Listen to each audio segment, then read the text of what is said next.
Поштувани гледачи, добар ден и добре дојдовте во уште едно ново издание на емисијата Ваш термин. Знаете дека секогаш сме тука да ве информираме за сите оние проблеми со кои што се соочувате во секојдневието. Така ќе биде и во ова издание.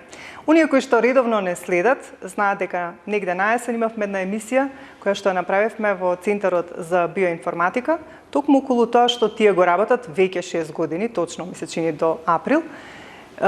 Односно им помагаат на луѓето за сите оние проблеми со кои што се соочуваат во секојдневието, од наједноставните па до најкомплицираните проблеми со здравјето. Во тоа издание некако мислам дека појаснија многу добро и Кристијан и Татјана што се третираат овде како проблем со здравјето, меѓутоа денеска сме тука некако како едно продолжение од сето она што го започнавме, да објасниме и практично како всушност се изведува еден преглед кога ќе дојде кај нив еден пациент, за некој одреден проблем. Ви благодарам што повторно не удостоивте со како домајќини да бидеме ваши гости, меѓутоа и да презентираме сето она што вие го работите во Центарот за биоинформатика. Ви благодарим и на вас повторно што сте наши гости, баш ни е мило. Така денес баш размислувавме која би била темата, што би сакале да им покажеме на нашите гледачи, што вообичаено е апстрактно, доколку некој не бил некаде на некаков преглед, нема представа како тоа изгледа и му е непознаница, да. Веќе доста е зборувано на темата околу примената биоинформатика, регенеративна медицина, персонализирана терапија. И сега мислам дека права прилика да се објасни тоа да се покаже во практична форма како изгледа. Мислам дека најинтересно ќе биде. Да, тоа е добро да го видат гледачите како се одведен преглед, меѓутоа само како вовед, само како еден вовед, значи што практично значи биоинформатиката како наука, накусо да објасниме уште еднаш за сите оние кои што не следат, а не го следеле првото издание. Овде станува збор за примената биоинформатика. Примената биоинформатика подразбира употреба на биолошки активни клеточни јазици, сега може звучи комплицирано, но ќе го поедноставиме. Тие програмски јазици или тој јазик на кој што комуницираат клетките, овде се користи за да се информираат, односно да им се каже на клетките како они да се вратат во нормална функција. Тоа е лековитото својство или тоа е лекот кој што се дава на одреден пациент за одредена состојба или болест. Така да, затоа сега збориме во практична форма што е тоа, а понатака во текот на емисијата ќе видите како изгледа сето тоа. Како изгледа еден преглед, како изгледа терапијата, како се користи. Ќе биде објаснето буквално. Да, во првиот ден зборувавме за теоријата, а сега ќе направиме еден преглед како изгледа буквално од кога ќе дојде еден пациент до тоа, додека ќе добија терапијата и како се користи. Буквално практично да се види. Само уште еднаш да потенцираме, јас и напомена во најавата дека буквално од наједноставните до најкомплицирани проблеми со здравјето третирате, дали е тоа навистина така? Имаме доста успех со многу неизлечиви заболувања, нормално за многу неизлечиви заболувања исто така работиме на тоа да дознаеме, односно да истражиме или се доистражува во нашите институти и центри од колегите и професорите со кои што се работуваме. Така да генерално сега може Татјана да ви објасни подочно од што све третираме и каде имаме каков резултат. Да, од најлесните како што споменавте, што е за нас сите. Послаб имун систем, анксиозност, депресија, алергија, тоа се состојби кои што комплетно се решаваат. Па се до покомплексни состојби, например, на нервниот систем, кога веќе го спомнавме, од некакви нервни растројства, биполарно нарушување, аутизам, аутизмот, и освен тоа генетски заболувања, состојби каде што е неопходна регенерација на органи, како дегенеративни процеси на коски, зглобови, рбетен скелет, пршлените може да се регенерираат. Буквално навистина голем спектар на Да, може да се избегне оперативен третман, може да се работи на проблеми за кои што немаме некаква терапија во класична медицина и сепак да се подобри состојбата. Паркинсоново заболување, Алцхаймер, доста состојби кои што се сметат за неизлечиви. Кои што се сметат за неизлечиви. Ајде тука сега предлагам да видиме, односно да им покажеме на гледачите практично како се тоа изгледа, како кога еден пациент ќе дојде кај вас, што се потоа следи. Вака сега, во продолжение, сега сме тука да објасниме како практично тече еден преглед, па еве може да почнете за нашите гледачи да објасните како практично се одвива прегледот кај еден пациент кој што доаѓа кај вас. Сега ќе направиме скрининг на цело тело, ќе видиме функција на сите органи, да видиме каде има дисбаланс во организмот. Доколку има негде, ќе ви кажеме на кој начин и како би го третирале тоа. Ќе треба чевлите и чорапите да бидат соблечени. Ќе ги поставите двете боси нозе на двете плочки. Двете електроди ќе ги земете во рацете.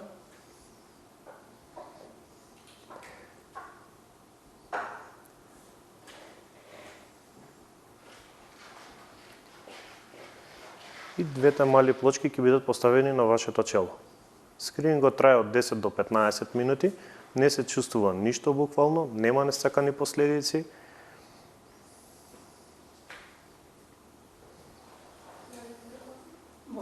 Може да си се опуштите.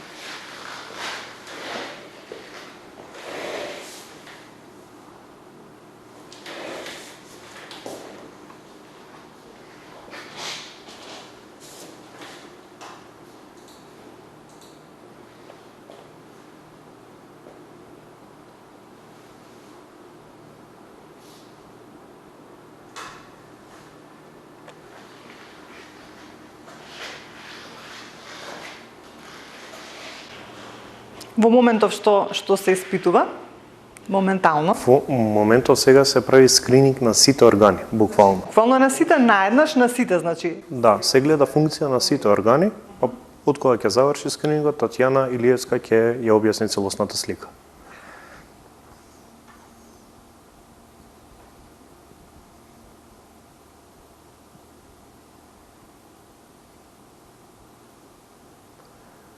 Од кога ќе заврши скринингот, правиме уште едно испитување, тоа се прави на раката. Тоа ќе го направи Кристијан Давидовски после тоа.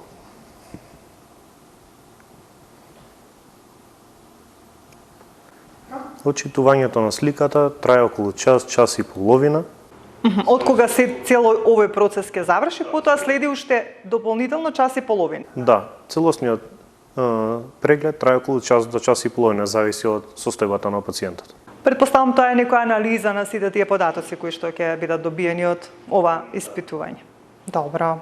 Сега, значи, откако ќе се изврши прегледот, кажа вашиот колега дека трае 10 до 15 минути практично скенирањето на целиот организам на еден ваш пациент. Што потоа да ни објасните преку ова истражување, што вие може да видите? По завршувањето на направената веќе, нели, направеното мерење, правиме анализа на добиените резултати. Што тие ни покажуваат? Мериме всушност мембрански потенцијал, кој што е параметар, истиот параметар кој што го мери и ЕКГ и ЕЕГ апаратот, кога правиме мерење на функција на срце и на нервен систем. Во случајов ние го мериме тој мембрански потенцијал на секој орган одделно. Добиените вредности треба да бидат во овој дел од графиконот, овде е означено со боја, а вредностите треба да бидат всушност од 50 до 65. И можеме да видиме, доколку имаме пониски измерени вредности, тогаш ги дава овде органите со послаба функција. Доколку сме измериле повисоки вредности, тоа ни укажува дека имаме зголемена, односно оптеретена функција на некој орган или некаков воспалителен процес. И точно можеме да видиме. Например, еве кај било кој пациент. Гледаме овде дека има проблем со респираторен систем, горен респираторен систем, нервен систем, понизок притисок, проблем со вратот, недоволно фокус, концентрација, имун систем послаб. Значи, детално го гледаме секој систем како функционира, каква е функцијата и што тоа значи, всушност. Значи, буквално може да ви даде податоци дали има и некој конкретно заболување или конкретен проблем, или само дека има некој проблем? Само дека има некој проблем. А потоа вие во дополнителните анализи кои што ги правите, потоа се случува тоа конкретното или? Да, ова ни е многу често прашање, например пациенти кои што имаат некаква канцерогена состојба. Не би можело да се детектира, например, дека таа слаба функција на тој орган, например на бели дробови, е поради таа причина. Затоа и вообичаено ни требаат и дополнителни исследувања кои што ги имаат пациентите веќе направено, нели, во медицински установи. На нас што ни е важно? Доколку видиме дека функцијата на тој орган е ниска, ние треба да дадеме инструкција на тие органи да ја покачат функцијата или да ги регенерираме, за да тој орган може да се врати во првобитната состојба како што бил пред да настане заболувањето. Во суштина, вообичаено даваме терапија за регенерација затоа што со тоа многу побрзо телото се враќа во нормална функција. Нели, зависно и каква е состојбата и кој е заболувањето. И за секој пациент имаме различен пристап. А што подоцна, бидејќи кажавте и после ова испитување, се случува и плюс дополнително испитување од час и половина во кое што таму се случува, што дознавате, какви информации? Кај некои пациенти е потребно да се види и она хронична состојба. Кај некои пациенти е потребно да се види дали имаат голема исцрпеност, многу ниска функција на некои системи, дополнителна проверка е потребна. Меѓутоа, тоа не важи за сите пациенти, а и кај пациентите кои што имаат... Да. И ако пациентите имаат некое посериозно заболување, самата анализа трае подолго време. Затоа што ги гледаме сите поврзаности на сите системи помеѓу себе. Например, функцијата на дебело црево пак е поврзана со функција на бели дробови, поврзана е со функција на имун систем, индиректно цревата влијаат и на нервен систем, така да некогаш за самата анализа ни е потребно можеби 1 час за еден пациент да се утврди се. Добро. После тоа, значи, вие подготвувате терапија, која што исто така центарот ја подготвува и ја давате на пациент. Да, секоја терапија е персонализирана терапија, која што е соодветна само за тој пациент, затоа што секој од нас има различна состојба, нели? Различна е и јачината на информациите со која што се делува, исто зависно од состојбата кај пациентот. Ќе ви објасниме и практично, поточно ќе му објасниме на гледачите како изгледа една терапија и како се користи, за да видат, нели, што всушност тоа значи. Добро, ајде тука предлагам исто да им објасниме на гледачите како се подготвува една терапија за, нели, персонализирана, како што вие кажавте, терапија за еден пациент кој што ќе дојде кај вас. Од кога заврши Татјана Илиевска со објаснувањето на целосната слика кај пациентот, наредно следи терапијата. Терапијата е персонализирана терапија за секој поединечно за секој пациент. Терапијата се состои обично од 2 до 3 шишенца. Секој шишенце внатре во самото шишенце има микропроцесори. Шишенцата се полнат со маслиново масло, се прокласкуваат, после 1 минута може да се користат како што е наведено на самото шишенце. Некои шишенца се конзумираат еднашка на ден, 3 пати на ден и во зависност од состојбата. Исто така имаме и микропроцесори, тие се калајни плочки во кои што се запишува информација како организмот да се врати во својата нормална функција. Микропроцесорите имаат 2 страни, мазна и рапава страна. Мазната страна се прилепува на кожата, а рапавата страна на самото фластерче. Се носат 45 дена микропроцесорите прилепени на кожата. На 2 дена се одлепуваат, се пребришуваат од долната страна и се враќаат повторно назад на кожата. Обично место кај што ги прилепуваме микропроцесорите се рака, рамо, грб. Обично кај дечиња ги прилепуваме на грбчето за да не може да ги дофатат. Тако општо би изгледала една терапија која што се користи 45 дена. Бидејќи кажавте се залепуваат на кожата, дали смеат да се мократ, исто им давате некои препорака, бидејќи претпоставам дека... Да, може да се намократ, нема ништо да им штети. Исто така, еднаш неделно се доаѓа кај нас на звучна терапија, на 2,5 недели се прави повторно скрининг, се гледа сликата каква е на пациентот и доколку има потреба, даваме дополна терапија, која што исто така се користи до 45 ден. Исто така, после 45 ден, правиме завршен скрининг и гледаме све што е постигнато кај самиот пациент. Така, значи веќе после 45 дена би требало да има некои, како да кажам, резултати кои што би допринеле да се доведе во ред, да се избалансира, што се вели, работата на оние органи кои што нели не работеле како што треба или каде што имало проблем. Така, обично после 2,5 недели веќе ние ги гледаме подобрувањата кај пациентите, но на 45 ден може да се види целокупната слика на нели кај пациентот што е подобрено. Така. Обично дали секогаш после тоа се продолжува за нели да се, како да кажам, да се доведат работите во целосна нормала? Во зависност од пациентот. Состојбата на пациентот каква ќе биде? Во зависност од проблемот. Да. Понекогаш е се потребно, продолжува, некогаш. некогаш не. Добро. Значи тоа е тоа околу терапијата. Добро, ти благодарам Љупчо. Сега тука исто би требало исто Татјана да ни одговори уште на неколку прашања кои што ги имаме подготвено во однос на се тоа што го работат, нели, во однос на третирањето на проблемите и секако ќе продолжиме понатаму.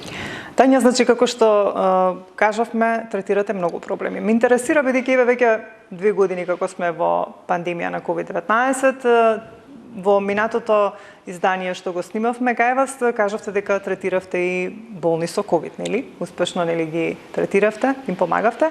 Сега ме интересира дали после сето оваа состојба, кога веќе ајде да кажеме дека сме во зелена зона, барем така велат сите, доаѓаат ли многу луѓе кои што имаат пост-ковид проблеми, освен за психичката состојба со која што ќе проговориме со Дарко во продолжение? Да, доаѓаат и пациенти кои што имаат доста физички симптоми пост-ковид. Кај нив, например, опорувањето не траело 1 месец или 2, што е вообичаено, туку имаат симптоми дури после 7-8 месеци или 1 година откако прележале ковид.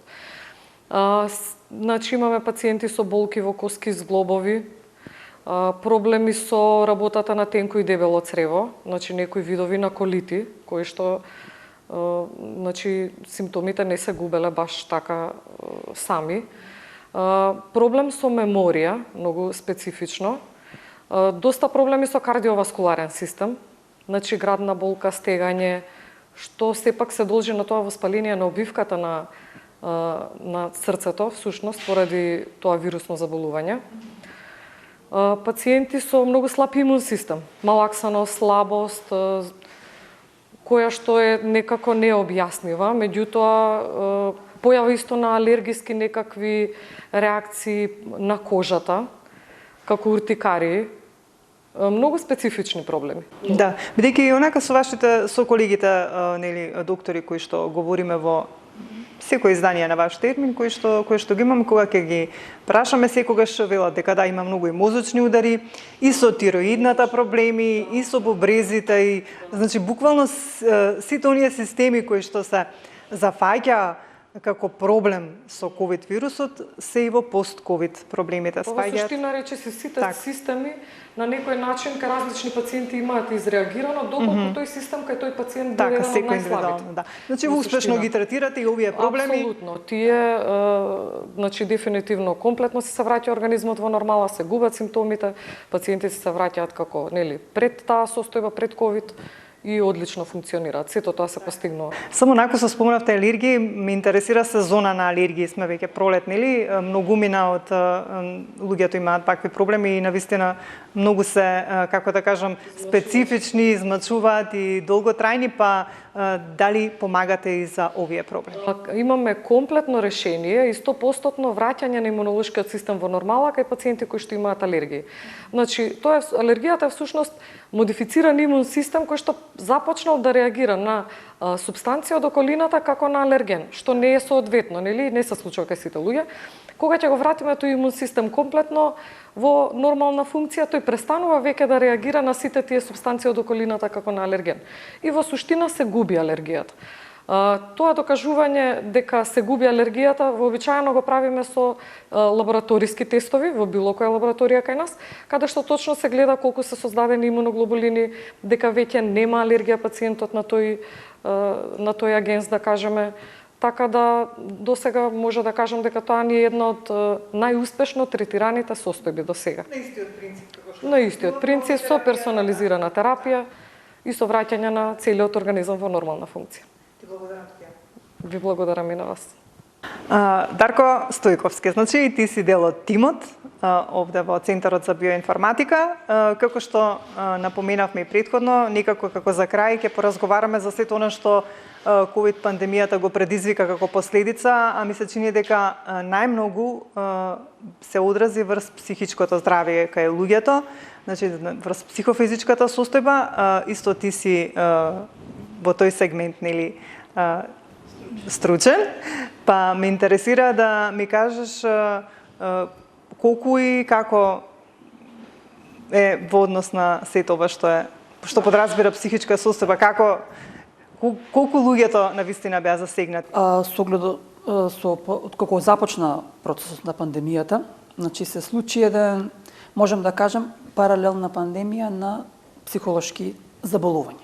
Ние овде имаме секојдневно во нашата ординација пациенти, обично пациенти кои што бараат помош се лица со панични напади, анксиозност, депресивни епизоди, потоа исто така луѓе што живеат во некој страв, во постојано исчекување, па не може да направат дали е тоа органско заболување, разлика, дали е неорганско заболување. Доста талкале по институции, по болници, по испитување, на крајот се сведува тебе тие на психичка база, барај чаре на соодветно место. Затоа кога ќе дојдат овде пациентите, многу е битно да го направиме прво прегледот. Кога ќе ја видиме нивната слика, овде во суштина знаеме дали е тој постои реален проблем, затоа што има пациенти кои што се дојдени со тоа дека тие се веќе испратени на психијатар, на психолог, да разговараат дека имаат психичка состојба, а овде состојбава е друга. Значи има нешто органско заболување кое што не упатува дека тој пациент се манифестира со такви, таа состојба што ја има се манифестира со тие симптоми. Значи да почнеме од стресот. Што се случува практично во еден човеков организам кога навистина има последици во однос и на анксиозноста, и на стравот, и на депресијата? Што се случува во нашето тело? Вака малку да појасниме до нешто. Анксиозноста, паниката, паничните напади, сето тоа е последица на стравот. Што прави стравот и стресот? Сето она што го ние акумулираме преку нашите чула од надворешната средина. Значи ние ќе ви објаснам накратко како се случува таа револуција во човековиот организам. Значи ние информацијата ја примаме од надворешната средина преку нашите чула. Таа легува во едно реле што се нарекува таламус и од таму по експресна брзина се градуира во 3 регии: хипоталамус, хипофиза и супраренална железа. Толку. И тука веќе почнува револуцијата. Сега, како јас ќе реагирам во дадена стресогена ситуација, највеќе зависи од мојот емотивен мозок, односно од префронталниот лобус, од амигдалата. А тоа представува еден конгломерат, односно се ние што сме запишале, стекнале во нашето живење, зборувам, откако сме се родиле, воспитувале, градиле, учеле, обкружувале до моментот додека јас овде зборувам.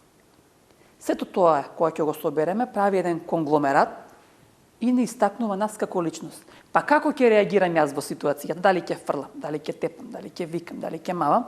Сето тоа зависи од тоа колку сме ние созреале.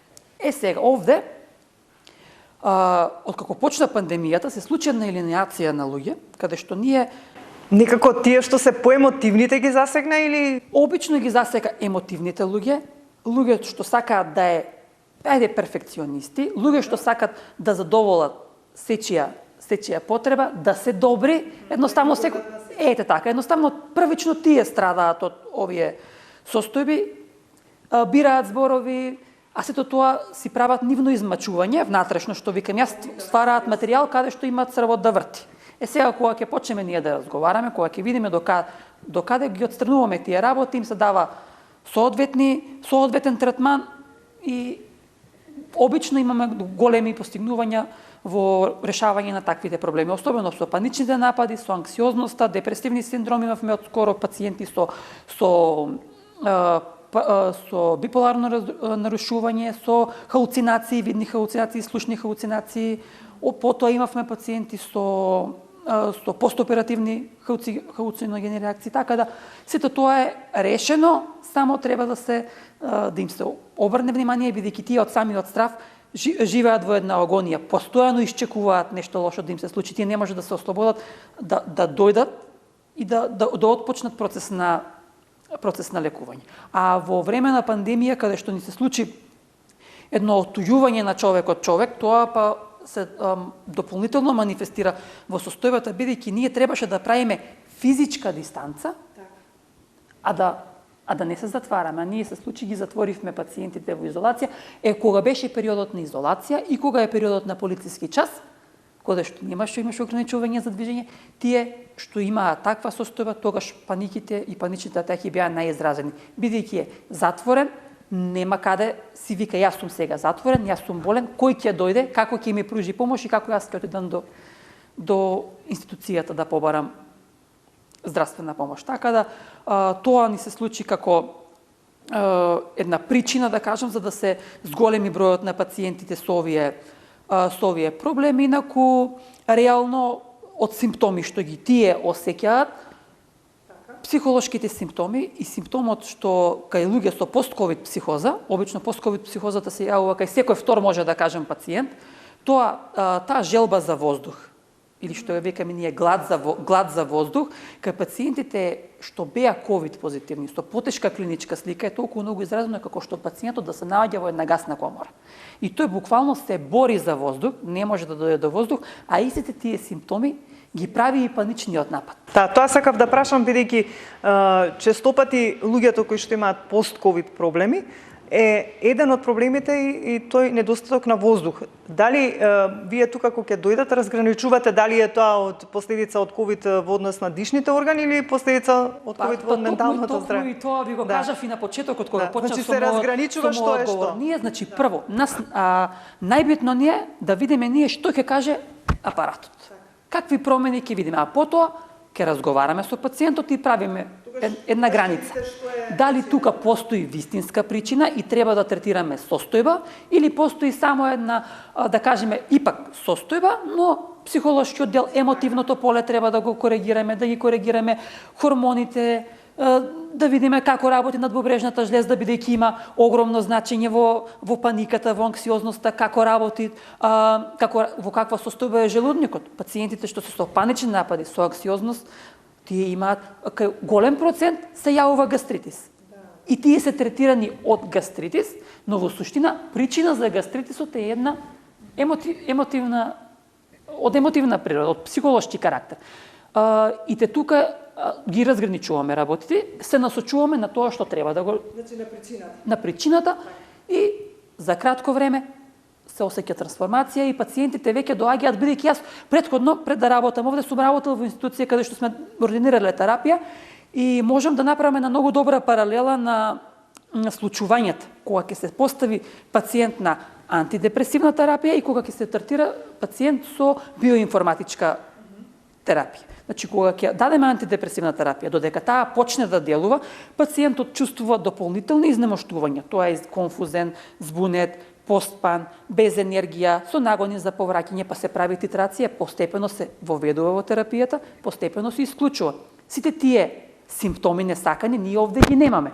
Им ставаме терапија, дури кај нас кога ќе ги приклучиме на звучна терапија, по само неколку минути веќе осеќаат смирување. Обично пациентите ни се жалат на тремор, на гушење, на тахикардии, транзиторни тахикардии, на вртоглавица, се губи во просторот. Кога го оставиме на апаратот за звучна терапија, за неколку минути веќе се стабилизира и со поставување на терапијата што му е направено од кај нас, за неколку часа веќе телото се одмара, се постигнува тој баланс кога ќе го балансираме мелатонинот, серотонинот, сите тие производи на хормонални во организмот, ние веќе сме постигнале ефект.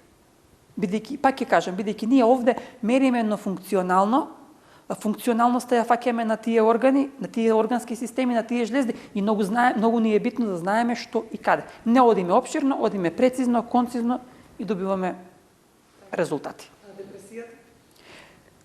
Депресијата е едно заболување од кој што сите се плашат да разговараат. Тоа постои. Ете така, актуелно е, било е и ќе биде. Ќе кажем, тоа е состојба која што за пациентот е многу тешка. Нас ни изгледа лесна, па многу често знаеме да кажеме, не ти е ништо, оди, искочи, прошета, види, но не е така. Точно е дека треба да искочи, треба да прошета, треба да види, треба да разговара, но за сето тоа треба енергија, треба помош, бидејќи тој се наоѓа во една без разлика што неговите органи функционираат перфектно. Неговите емоции не се на место. Ние џаби имаме продукција на нешто кога не можеме да го примениме. Тука токму на тоа делуваме.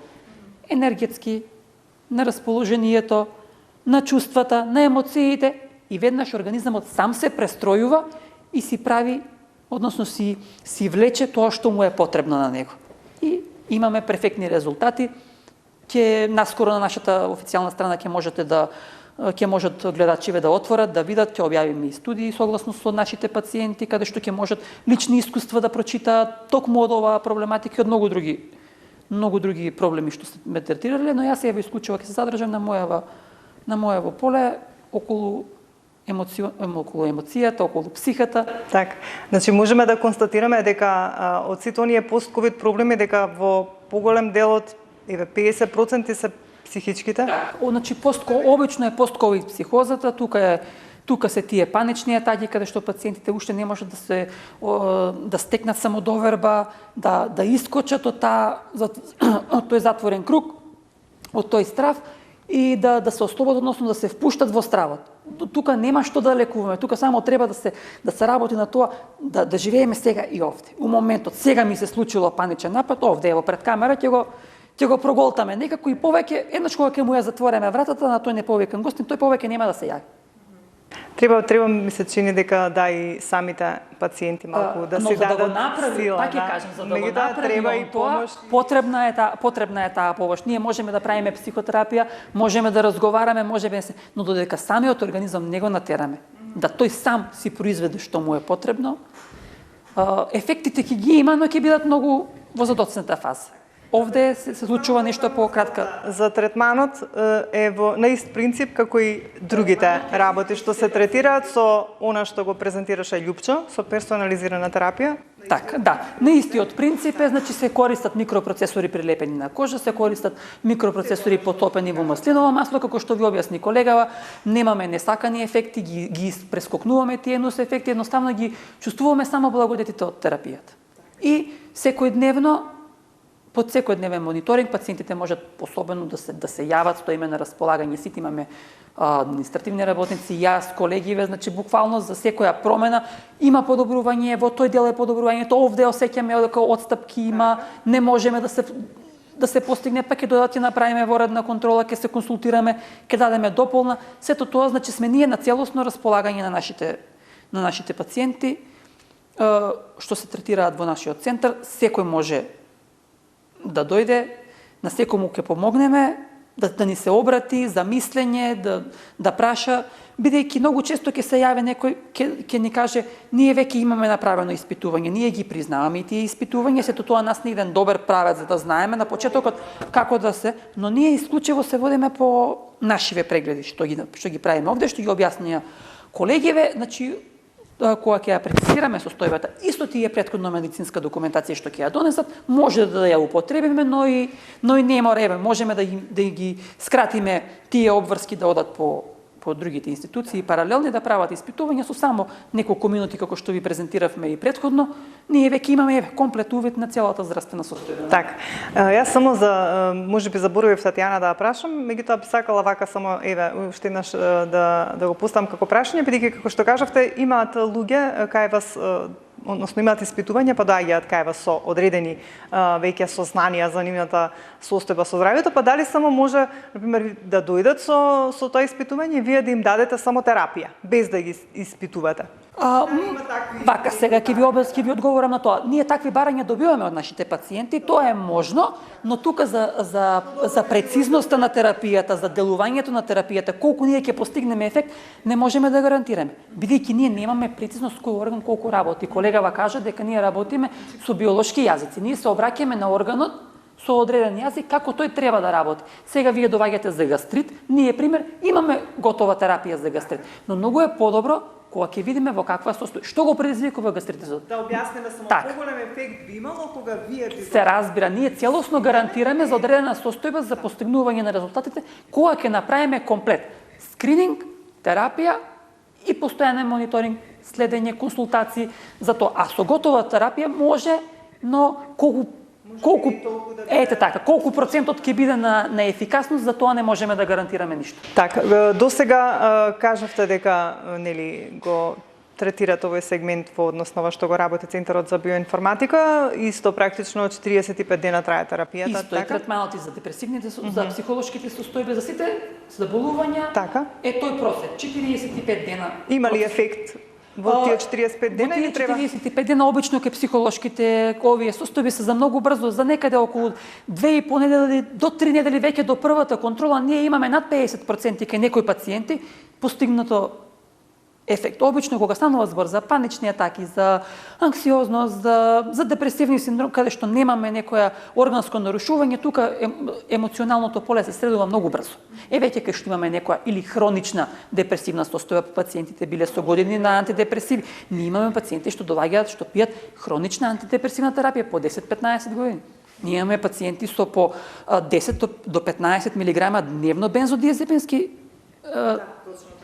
Значи, ние многу имаме една навика, каде што, ево, ние на приватна режија ќе се советуваме или кај матичен, добро, имаш проблем, написи едно диазепамче. Но тоа не е така. Отскоро една студија во Белград, во Париз имаше на универзитет, каде што се правеше исклучиво маса на луѓе за бензодиазепински рецептори, каде што им се даваше бензодиазепински препарати и во рок од 3 месеци употреба, значи, рецепторите во мозокот ни се нас автоматски презаситуваат. И ако пациентот бил на диазепам од 2 мг, автоматски дозата се зголемува на 5 мг. И тука ние, од таа причина ние имаме пациенти што доаѓаат со големи дози на бензодиазепински рецепт, каде што кога ќе им ја дадеме терапијата, почнуваат да ја применуваат и по неколку дена веќе имаме повратна информација каде што дозата е видно намалена. Така да за 45 дена исклучиво може да се случи и пациент што веќе користел антидепресивна терапија да биде или 50% намалена терапијата, а може и кај пациенти да биде комплетно исклучена. Так. Дарко, ти благодарам и тебе за овој разговор во однос на сето на што ти го третираш во Центарот за биоинформатика во однос на психичките состојби.